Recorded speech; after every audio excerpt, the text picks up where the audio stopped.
우리는 하나님을 믿고 삽니다. 하나님을 믿고 산다는 것은 하나님이 누구인지 어떤 분인지 알고 산다는 뜻입니다. 우리는 신앙생활을 오래 하다 보면 우리 스스로 하나님을 잘 알고 있다고 생각을 합니다. 그렇지만 실제로는 하나님을 제대로 알지 못하고 살고 있는 경우가 적지 않습니다. 세상 사람들은 하나님을 믿는 우리의 삶을 통해서 하나님을 간접적으로 압니다. 그런데 세상 사람들은 하나님을 믿는 사람들을 그렇게 우호적으로 대하는 것 같지는 않습니다. 그 이유는 하나님을 믿는 이들이 어떤 사건과 사고에 연루되어서 사회에 본이 되지 못하고 도리어 해악을 끼치는 일들이 종종 있기 때문입니다.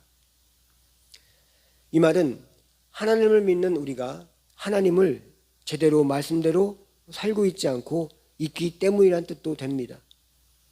다시 말해서 우리가 하나님을 제대로 모르기에 말씀대로 살지 못한다는 뜻이 된다는 것이죠. 그러다 보니 세상 사람들은 이런 우리의 모습 때문에 하나님을 왜곡되게 아는 경우들이 의외로 많습니다. 이런 상황들이 생기는 이유는 하나님을 믿는 사람들이 하나님을 믿을 때 말씀대로 믿기보다는 그 말씀 속에서 자기가 원하는 것에 강요점을 두고 하나님을 그것으로만 한정시켜 믿으려 하기 때문이라는 것입니다.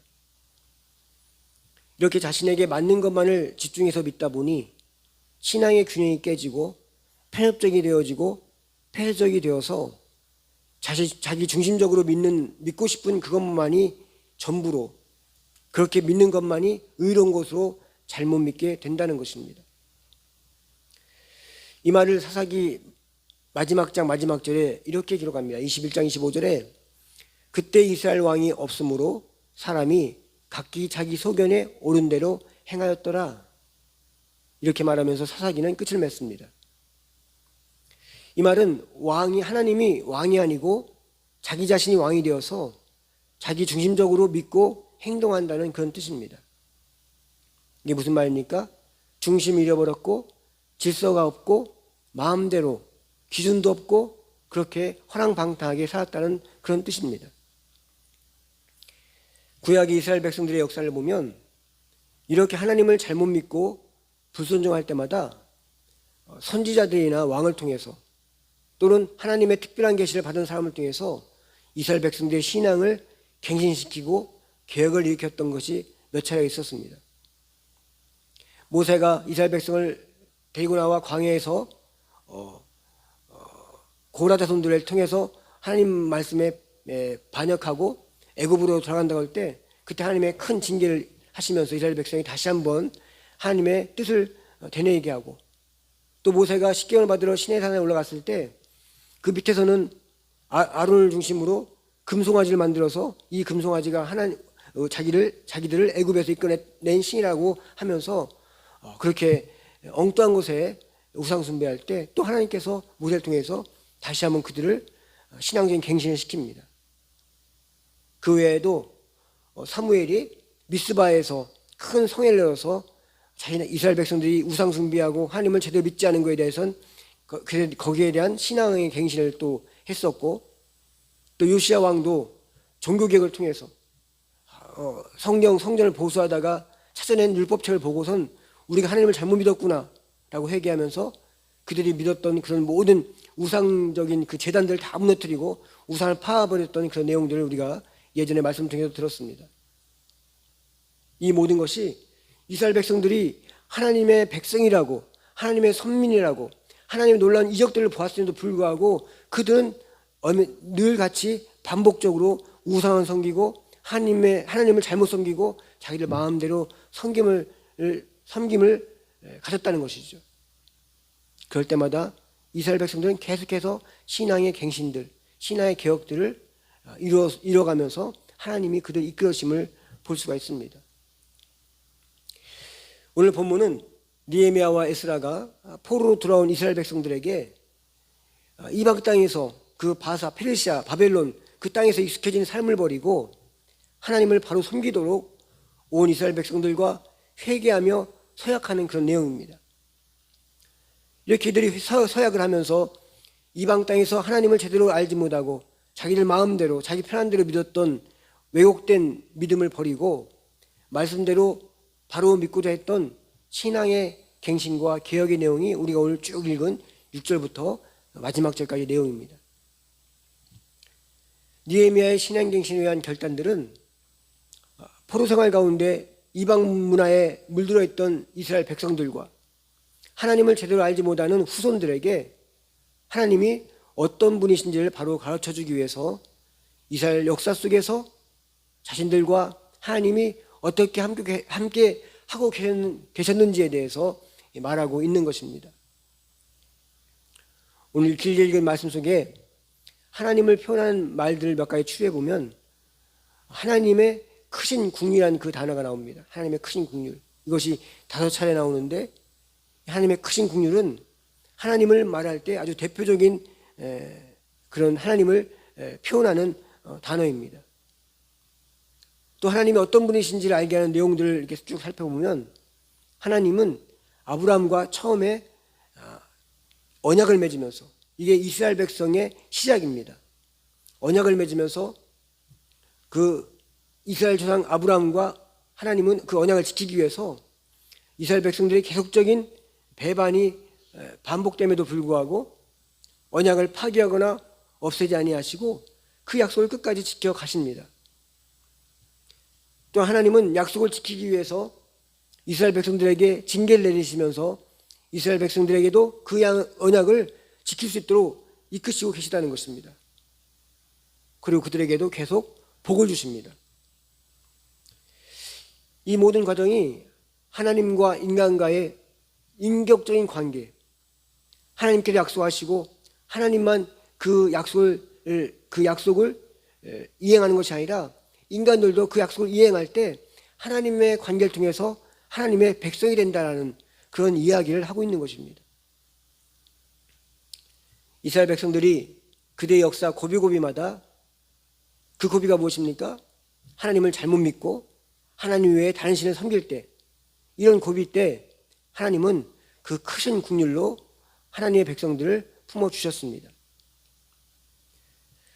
우리가 하나님을 바로 알지 못하고 말씀을 마음에 두지 않으면 우리가 모르는 사이에 하나님이 없는 생각, 하나님이 없는 가치관들, 하나님 없는 원칙들이 하나님을 놓쳐버리게 만들고 하나님의 말씀을 잊어버리게 만들고 내 고집과 내 살아온 생각과 경험과 내 어떤 의지를 더 앞세우게 된다는 것이죠.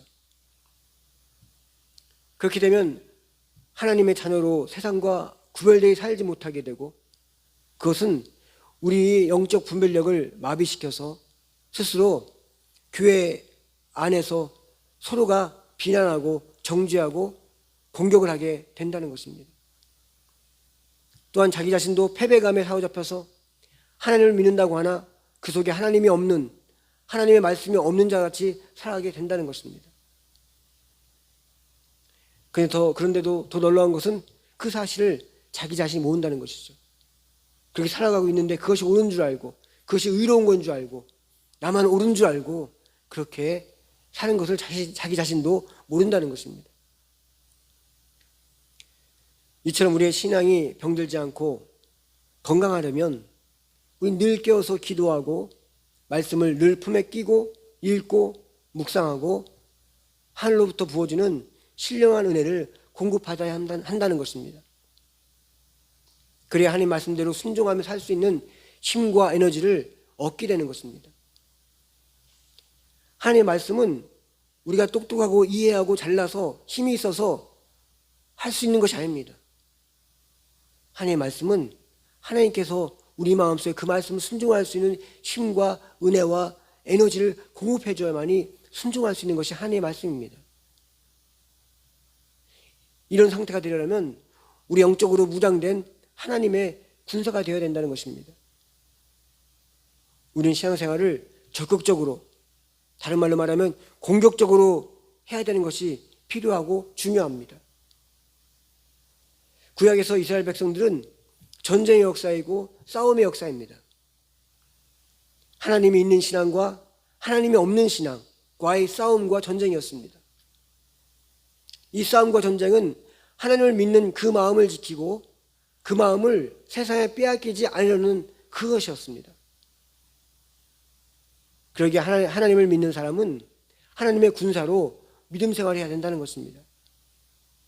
그렇지 않으면 우리는 늘 세상의 생각에 공격을 당하고 세상 풍리에 공격을 당하고 세상 어떤 그런 가치관에 끌려 들어가서 우리 신앙은 타성에 젖어버린 그런 신앙이 되어버린다는 것입니다.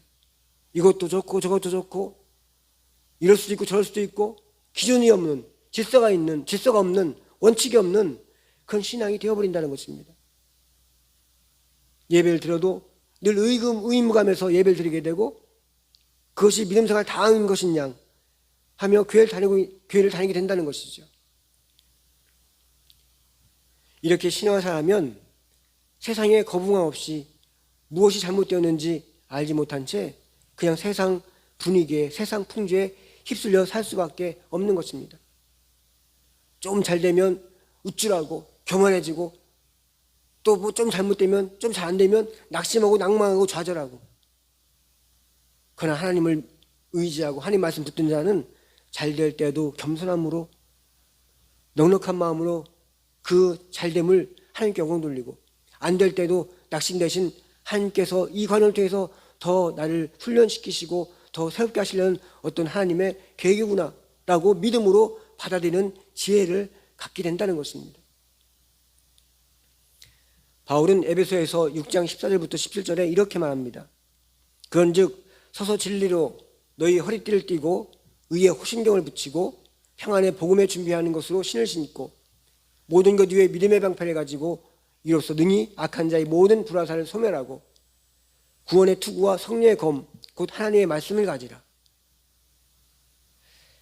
바울은 우리에게 갑옷과 군화와 방패와 화살과 투구와 칼을 가지라고 말합니다. 그것이 하나님의 말씀이고 그것이 우리를 보호할 수 있고 우리가 싸울 수 있고 우리를 지킬 수 있고 공격할 수 있는 그런 무기라는 것입니다. 전쟁에 나가는 군인같이 믿음 생활을 하라고 말하고 있습니다. 왜 그렇습니까? 세상은 틈만 나면 우리를 공격해오고 틈만 나면 우리에게 상당히 약할 때 약한 부분을 통해서 우리의 믿음을 무너뜨리고 하나님을 의지하는 믿음을 깨뜨리고 그렇게 해서 우리의 신앙을 잘못되게 하려고 하기 때문이라는 것입니다. 그러기에 우리가 무엇을 해야 됩니까? 말씀을 읽어야 합니다. 그리고 말씀을 읽으면 그 읽는 곳을 끝나는 것이 아니라 그 말씀을 묵상하고 또 묵상해 보면서 하나님이 내게 하신 말씀이 무엇인지 찾아내고 그 삶에 정의시키고 순종하고 그 말씀 따라 살아야 한다는 것입니다. 그랬을 때 그 삶 속에 하나님을 만나게 되고 하나님이 어떻게 날 이끄시고 하나님을 알아가게 되고 어떻게 이끄시는지 알아가게 되고 그러면서 하나님을 제대로 바로 알게 되면서 그 하나님이 나의 하나님이 되심을 믿게 되는 것입니다. 이것이 되지 않으면 하나님 말씀대로가 아닌 내가 원하는 대로 하나님을 내 소견에 옳은 대로 하나님을 그렇게 만들어가고 하나님을 그렇게 우상으로 전락시키게 된다는 것입니다. 그렇게 되게 되면 세상도 좋고 하나님도 좋고 혼합신앙, 잡탕신앙이 되어버리는 것입니다. 이럴 때 우리 마음속에는 하나님이 아닌 인간 중심적인 인본주의적 생각들로 가득해서 이성적인 옳고 그름만을 판단하고 주장하며 하나님 말씀은 마치 이 시대에 안 맞는 모순덩이같이 못 쓸 것 같이 하나님을 그런 못쓸만이나 하는 신으로 만들어 버리는 것처럼 생각하게 된다는 것입니다. 하나님은 이 세상의 중심이고 기준이고 질서이십니다. 그러기에 하나님을 자연 만물을 통해서도 간접적으로 하나님의 존재 유무를 알 수가 있습니다. 이것을 신학에서는 일반 계시라고 부릅니다. 그렇지만 하나님은 성경에 있는 말씀을 통해서 자기 자신을 아주 분명하고 명확하게 구체적으로 가르쳐주고 계시다는 것입니다. 이것을 신학에서는 특별 계시라고 부릅니다. 그러기에 모든 인생들이 우주 만물을 통해서 하나님의 존재 유무를 알 수는 있습니다.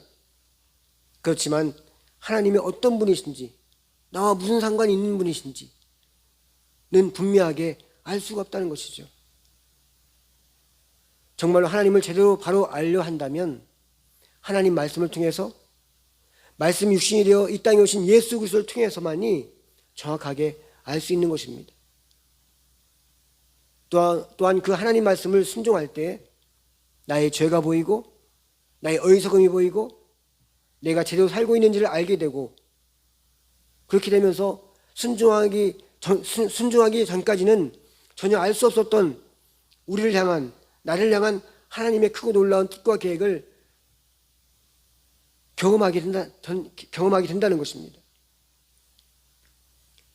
이렇게 살아갈 때 성경 말씀 속에 하나님은 우리 삶 속에서 실제적으로 나의 삶을 이끄시는 분, 하나님을 이끄시는 하나님으로 체험하게 된다는 것입니다.